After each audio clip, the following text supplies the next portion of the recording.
శ్రీమాత్రే నమ. జయ గురు దత్తాత్రేయ నమ. తులారాశి వారికి ఫిబ్రవరి 8 నుంచి 14 మధ్యలో జరగబోయే వారఫలాలు పరిశీలించినప్పుడు తులారాశికి రాశ్యాధిపతి శుక్రుడు పంచమంలో భాగ్యాధిపతితో కలిసి ఉన్నాడు. ఏదైనా లగ్నాధిపతి భాగ్యాధిపతి కలిసినప్పుడు ఒక యోగం ఏర్పడుతూ ఉంటుంది. అతనిలో ఉన్నటువంటి టాలెంట్కి తగిన గుర్తింపు రావడం జరుగుతూ ఉంటుంది. పైపించి 5వ స్థానం అన్నది జాతకుని యొక్క సామర్థ్యాన్ని తెలియజేస్తూ ఉంటుంది. అతను ఏ రంగంలో రాణించగలుగుతాడు, అతనికి ఎంత ధైర్యం ఉంటుంది, ఏ విధంగా అతనికి ఫాలోవర్స్ ఉంటారు, అలాగే ప్రభుత్వ పరంగా ప్రభుత్వ ఉద్యోగం వస్తుందా, ఇవన్నీ కూడా పంచమ స్థానం బట్టి అంటే ఒక విధంగా పూర్వపుణ్యస్థానం అవుతూ ఉంటుంది. అందువల్ల జాతకుడి యొక్క పూర్వపుణ్యస్థానం ఫలించడం జరుగుతూ ఉంటుంది. ప్రధానంగా అతను మనసులో ఉన్నటువంటి ఆలోచనలు కోరికలు నెరవేరుతూ ఉంటాయి. అలాగే ఎవరైనా ఉన్నత విద్య కొరకు ప్రయత్నం చేస్తున్నా, లేదంటే ఏదైనా వివాహం నిమిత్తం మీకు ఎవరికైనా నచ్చి వాళ్ళకి మీరు ప్రపోజ్ చేయాలన్నా ఇది చాలా అనుకూలంగా ఉంటుంది. అంటే మనసుకు నచ్చిన వారితో స్నేహం ఏర్పడుతూ ఉంటుంది, ప్రేమ ఏర్పడుతూ ఉంటుంది. అది పెళ్లి దాకా కూడా వెళ్ళే అవకాశం ఉంటుంది. అయితే రాహుతో ఈ శుక్రుడు కలియడం వల్ల చాలా విలాసవంతమైనటువంటి లగ్జరీ లైఫ్ గడపాలనే మీ ఆలోచన నెరవేరుతూ ఉంటుంది. అలాగే పెద్ద పెద్ద రెస్టారెంట్కి వెళ్ళడం కానీ 10 మందితో కలిసి పెద్ద ఫంక్షన్స్లో పాల్గొనడం కానీ జరుగుతూ ఉంటుంది. ఇది ప్రత్యేకంగా సినిమా రంగంలో ఉన్న వాళ్ళకి కంప్లీట్గా మీకు తగిన గుర్తింపు రావడం జరుగుతూ ఉంటుంది. కొత్త కొత్త అవకాశాలు రావడం జరుగుతూ ఉంటుంది. మీరు నటనా రంగంలో ఉన్నా, దర్శకత్వంలో ఉన్నా, నిర్మాతగా ఉన్నా సరే ఒక క్రియేటివిటీ మీలో కనబడుతూ ఉంటుంది. అలాగే దానికి తగిన గుర్తింపు కూడా రావడం జరుగుతూ ఉంటుంది. ఏదైనా కొత్త కొత్త ప్రయోగాలు చేస్తూ ఉంటారు, దాని ఫలితం కూడా పొందడం జరుగుతూ ఉంటుంది. ప్రధానంగా మనకి 6వ స్థానంలో శని భగవానుడు కూడా ప్రస్తుతం మీరు ఎంత శ్రమ పడితే, ఎంత కష్టపడితే దాని యొక్క ఫలితం అంత గొప్పగా రావడం జరుగుతూ ఉంటుంది. అలాగే నిరుద్యోగులు లాంటి వాళ్ళు ఉద్యోగ ప్రయత్నాలు చేస్తున్నా కూడా మీ క్రియేటివిటీకి, మీలో ఉన్నటువంటి టాలెంట్కి తగినటువంటి గుర్తింపు అన్నది ఈ సమయంలో రావడం జరుగుతూ ఉంటుంది. ఇక ప్రధానంగా 4వ స్థానంలో కుజుడు రవి ఏర్పడడం జరిగింది. అంటే ఇక్కడ కుజుడు ఉచ్చస్థానంలో ఉండి రుచిక మహాపురుష యోగం అనే పంచమహాపురుష యోగం ఏర్పడడం, లాభాధిపతి అక్కడ ఏర్పడడం వల్ల స్థిరాస్తి కొనాలనే మీ ఆలోచన చాలా వరకు నెరవేరుతూ ఉంటుంది. ఏదైనా ఒక భూమి కానీ ఇల్లు కానీ కొన్ని అవకాశాలు కనబడుతూ ఉంటాయి. అలాగే కొన్ని సమస్యలు ఏమైనా స్థిరాస్తి పైన ఉన్నప్పుడు వాటి సంబంధించిన పరిష్కారం కూడా ఈ సమయంలో జరుగుతూ ఉంటుంది. అలాగే మీరు ఏదైనా ఒక ప్లేస్ మారాలన్నా, ఉన్న ప్రాంతం నుంచి వేరే ఇంటికి మారాలన్నా, కొత్తగా గృహప్రవేశం చేయాలన్నా ఇది చాలా వరకు అనుకూలంగా ఉంటుంది. విద్యార్థులు హాస్టల్లో ఉండి చదువుకోవడం, వేరే వాళ్ళైతే వేరే ఇల్లు మారడం అలాంటి అవకాశం ఉంది.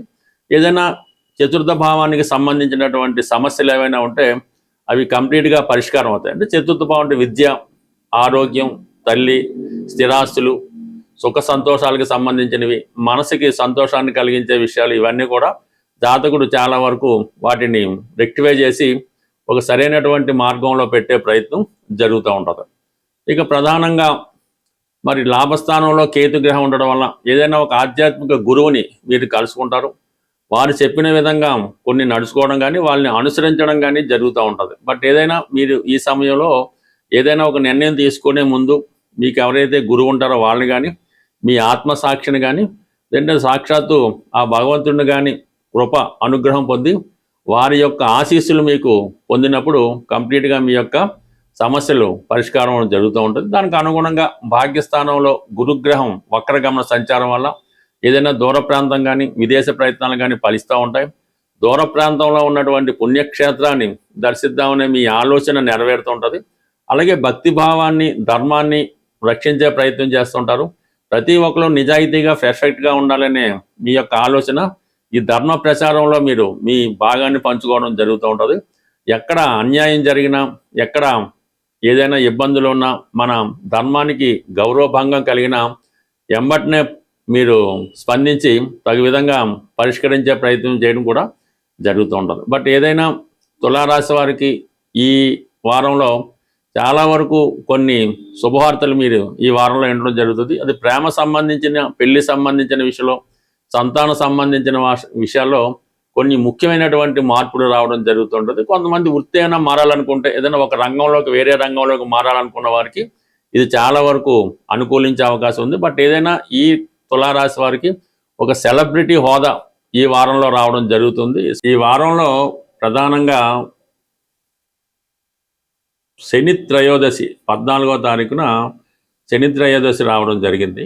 ఆ మన్నాడు 15వ తారీఖున మహాశివరాత్రి కాబట్టి ఏదైనా ఈ సకల రాసుల వారు కూడా జీవితంలో మళ్ళా తిరిగి పుంజుకోవాలంటే ఈ ప్రధానంగా ఈ 2 రోజులు మరి మన శని త్రయోదశి రోజు ఏదైనా శని క్షేత్రాన్ని దర్శించడం, ఏదో మన మందవిల్లని అని కొన్ని శని క్షేత్రాలు దర్శించి అక్కడ పూజ చేయించుకోవచ్చు.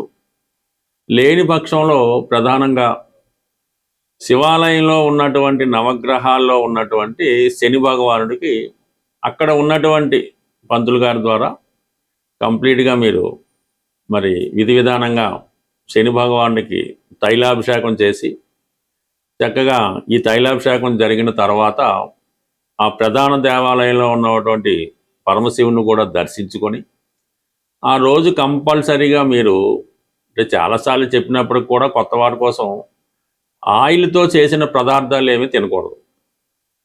అది ఆ రోజంతా నియమంగా ఏదో ఫ్రూట్స్ పళ్ళు వాటి తింటూ మరి అదే మర్నాడు కూడా మహాశివరాత్రి గొప్ప అదృష్టం కాబట్టి మహాశివరాత్రి రోజు మరి ఆ పరమశివుని దర్శించుకొని వీలైతే మారేడు దళాలతో కనీసం ఒక్క మారేడు దళమైనా పర్వాలేదు, ఆ మారేడు దళంతో మరి పరమశివుని యొక్క అర్పించి నమస్కరించుకొని ఆ రోజు కూడా విధి విధానంగా మీరు పవిత్రంగా భగవంతుడికి దగ్గరగా ఉండడం వల్ల జీవితంలో ఆ మర్నాడు నుంచి చాలా గొప్ప మార్పు అన్నది రావడం జరుగుతూ ఉంటుంది. అయితే ఈ మహాశివరాత్రి రోజు వీలున్న వాళ్ళు అంటే ప్రతిదీ పెద్ద టెంపుల్లో పంచారామాల్లో కాశీక్షేత్రంలో అక్కర్లేదు, ఎక్కడ ఏ శివలింగం ఉన్నా వీలైతే రుద్రాక్షలు అంటే ఎన్ని ముఖాలైనా పర్వాలేదు, ఎన్నైనా పర్లేదు, మరి శుభ్రమైనటువంటి వాటర్లో వేసి ఆ రుద్రాక్షలతో శివునికి అభిషేకం చేయవలసి ఉంటుంది. ఈ అభిషేకం చేసిన తర్వాత ఆ రుద్రాక్షల్ని అంటే మీ బంధువులు కానీ మీరు కానీ ఎవరు కానీ అది అదే రోజు మెడలో ధరించడం వల్ల కూడా శని భగవాను నుంచి వచ్చే ఇబ్బందుల నుంచి కంప్లీట్గా మీరు బయటపడడం జరుగుతూ ఉంటుంది. అంటే ఒక విధంగా ఈ రుద్రాక్ష ధరించడం వల్ల మీలో ఉన్నటువంటి కోపం అనేది బాగా తగ్గిపోతుంటుంది. చాలా ఓర్పుగా సహనంగా ప్రవర్తిస్తూ ఉంటారు. ఆటోమేటిక్గా మీకు ధనాకర్షణ పెరుగుతూ ఉంటుంది, ముఖంలో ఒక విధంగా గ్లో పెరుగుతూ ఉంటుంది, ఒక గౌరవమైనటువంటి హోదా కలుగుతూ ఉంటుంది. దీంతోపాటు మీరు ధరించగలిగితే విభూతి ధారణ వల్ల విభూతి ధారణ కూడా అలవాటుగా చేసుకొని ప్రతిరోజు ధరించడం వల్ల జీవితంలో కంప్లీట్గా చేంజ్ అన్నది రావడం జరుగుతూ ఉంటుంది. అది ఒకసారి మీరు ప్రయత్నం చేయండి, ఎంతో కొంత మీ జీవితంలో మార్పు అన్నది రావడం జరుగుతుంటుంది. అంటే దీనికి ప్రత్యేకంగా ఏలినాడు శని జరుగుతుంది, అష్టమ శని జరుగుతుంది కాబట్టి వాళ్ళే చేయలేని రూల్ ఏం లేదు, ఎవరన్నా చేయొచ్చు, ఎవరు చేసినా కూడా ఫలితం రావడం జరుగుతూ ఉంటుంది. బట్ ఏదైనా నమ్మకంతో ఎంత చిన్నగా అయినా ఎంత చిన్న దేవాలయంలో చేసినా ఆ ఫలితం వస్తుంది తప్ప పర్టికులర్గా అక్కడికే వెళ్ళాలి, ఆ క్షేత్రమే దర్శించాలి అని ఏం పెట్టుకోవద్దు. మీకు అందుబాటులో ఉన్నటువంటి ఏ శివాలయం అయినా ఏ శివలింగానైనా దర్శించి ఆ స్వామి యొక్క ఆశీస్సులు పొందుతారని ఆశిస్తూ స్వస్తి.